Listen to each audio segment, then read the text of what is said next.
Good morning guys, welcome back to the channel. That's a loud truck. Today is gonna be the final day, I hope, of tuning the EVO 8. We've only been tuning this thing for one day and that was on Friday.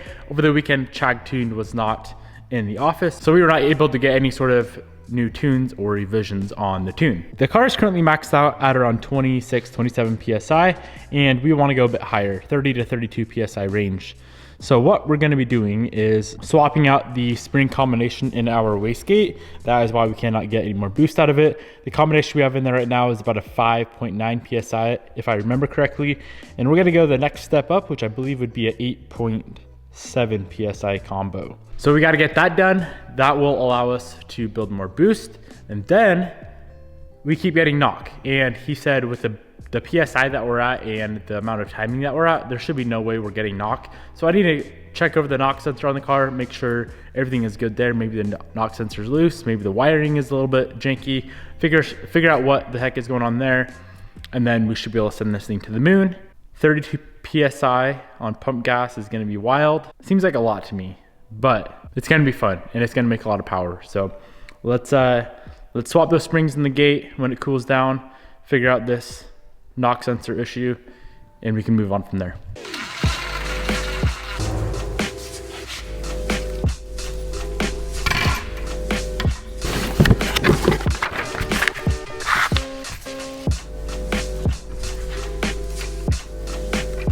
So I'm not 100% sure on this, but I don't think we can stack a red and a yellow together. I'm pretty sure it has to fit one inside of another like that, or like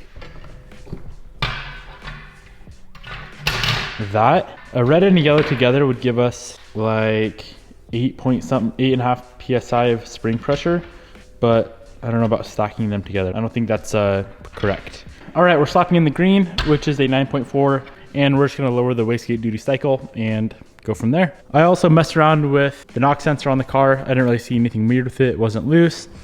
The wiring was tied up in a loom, so I disconnected it from that. Maybe that was causing some issue, I don't know, but I guess we'll see if that changed anything. Also another problem, my boost gauge only goes up to 30 PSI, so if it goes anything above that, we won't know.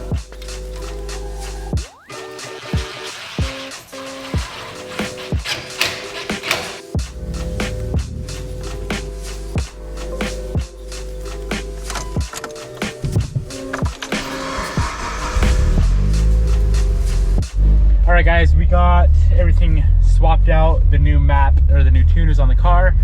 Like I said, boost gauge only goes to 30 PSI, so if it goes way above that, we're not gonna know. I can kind of tell by feeling, but yeah, I guess we'll see what happens. Let's go rip. I'm scared. She's gonna be fast.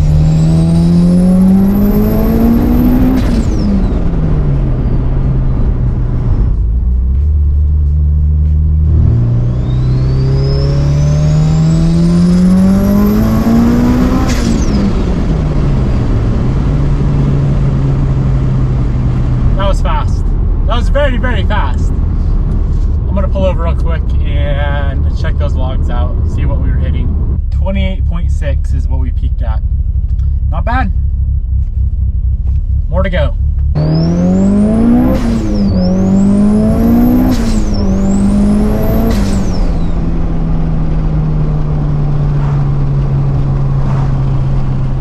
He said that looked a lot better on knock. So this new log, I'm not sure if it's more boost or not, but we're taking this one all the way out to 8,500 RPM, which is scary. It's really scary. So let's go. Let's see what happens.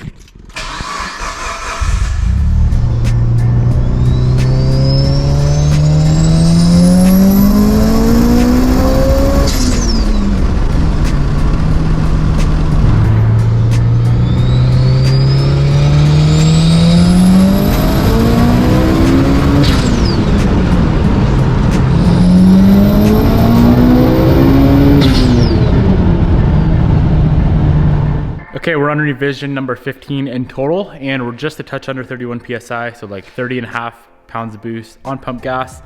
Chag said it's right around that 550 wheel mark, which is sick. This car feels amazing. We're gonna throw the hood on real quick. Bobby is here, she's gonna help me.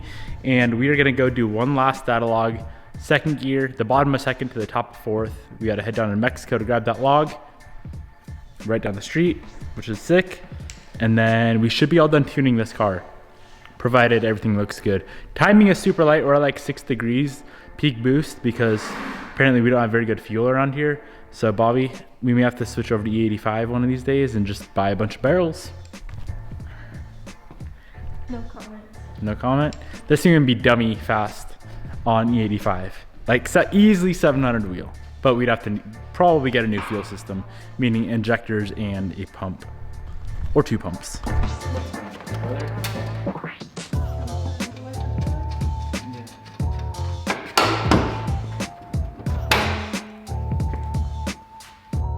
Second gear ripper. Do you want to log it? I'll log it there over down in Mexico.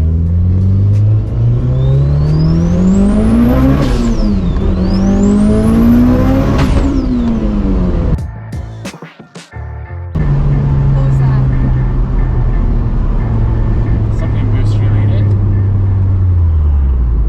We haven't blown any intercooler piping yet. I guarantee you $10 is what it was. That was a loud kapshoo. Yeah, that was for sure an intercooler pipe. You wanna come look? Yeah.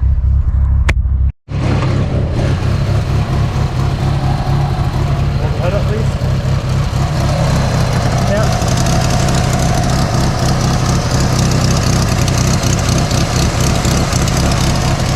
Okay, back to the top we go.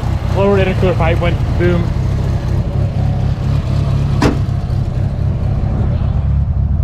This is baloney. I didn't even get the full effect. No. One little ripper when Bobby sits in her. Too much weight or something. Ow, no hit. Okay, we popped the lower intercooler pipe. Thank God for speed density. If we were in the EVA 10, we'd be screwed.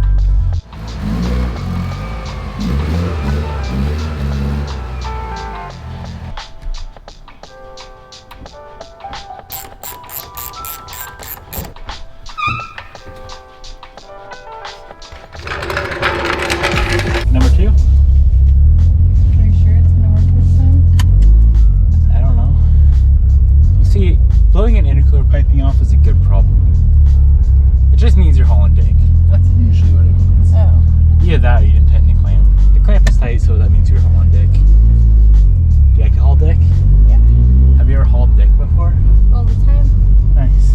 Okay, well you didn't really get to experience the full effect, so. Second gear is still almost a little sus. Why? I don't know, the steering of this car is weird.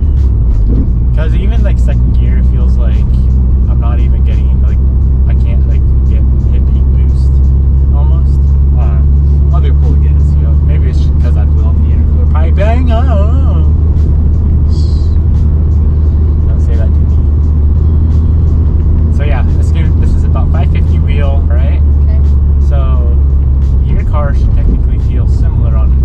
I would hope you could make 550 wheel on E85 when you're built. Yeah, that would be fun. But it's gonna spool sooner. Probably 1,000. I don't know. It's a DJ. I feel like it's gonna feel a lot more like the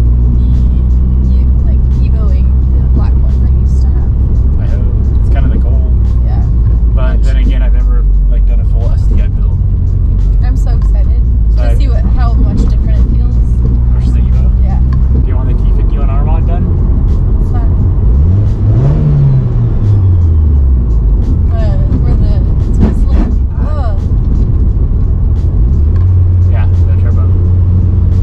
Would you like just a normal Turbski sound? I don't know, baby. Well, maybe I'll just get a second housing for you. You can swap it out. Yeah, I just don't really even know. 'Cause I don't know how it sounds on a Subaru either. That's Yeah. the thing. I'm not a Subaru. I feel like we're both clueless going into this build. Well, I wouldn't call myself clueless. Well, not clueless, but me. I'm definitely very clueless on this Subaru build.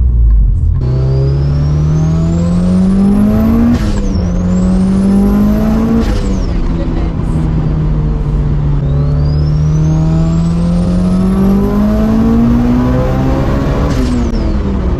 It's way down. It is? We left that guy back there in the dust. What's up, Bobby? Just cleaning up gear. Heard you had something to say. Devin broke his car. How bad is it? It's más o menos. Right in the middle. Bobby and I went out to go do a few logs, few little pulls. She thought the car was fast. I'm like, something feels weird. And then I started hearing an exhaust leak, and I opened the hood to find a broken in half manifold.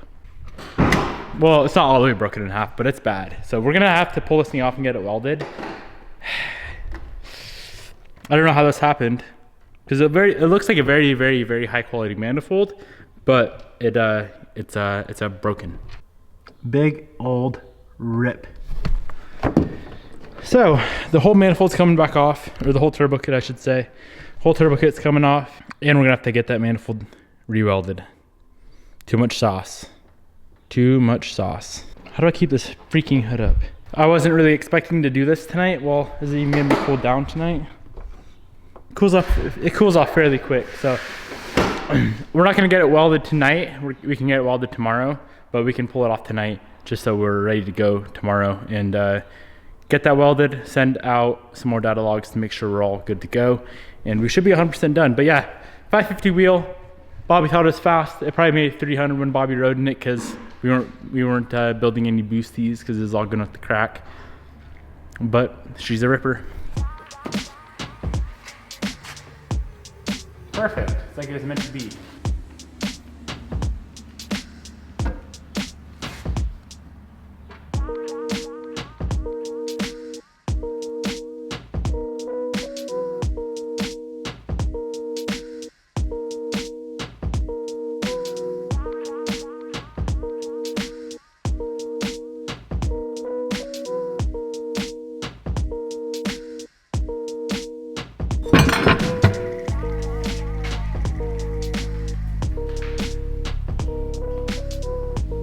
Nutty. Would you like this as a birthday present? I'll pass. You don't like it? No. Well, that was a very, very unexpected turn of events today. It was a good day, huh, Bobby? Started out as a good day of rippers. You're almost like Jared now. Every time you get in the car, something breaks. Well, the first ride you blew the intercooler pipe off. The second ride you broke my manifold in half. Maybe it's your weight. Too fat. I need to diet some more. All that extra load, you know. It just has to work extra hard. Is that what you're saying? Yeah. We have an appointment to get this thing welded tomorrow. I'm guessing it started out as a very, very minuscule crack, and then when it heated and cooled, crack got bigger. Did that a few times, crack got even bigger. And then of course the whole weight of the turbo is literally on the manifold. Like all the other welds look fairly high quality, you know what I'm saying? But clearly our collector right here decided to get a little floppy on us. But I'm thankful that my turbo didn't go rolling down the road. If it broke completely, that'd be a little bit sketchy. Should have her fixed tomorrow. Sorry, Bobby, we couldn't rip her like you wanted today. Maybe tomorrow we can rip her. We'll get her fixed tomorrow. Sick. Real quick before we end out today's video, this video shoot that we had with the FRS the other day, the video is done. So I'm gonna play it. Enjoy. Don't put your hands up in your body,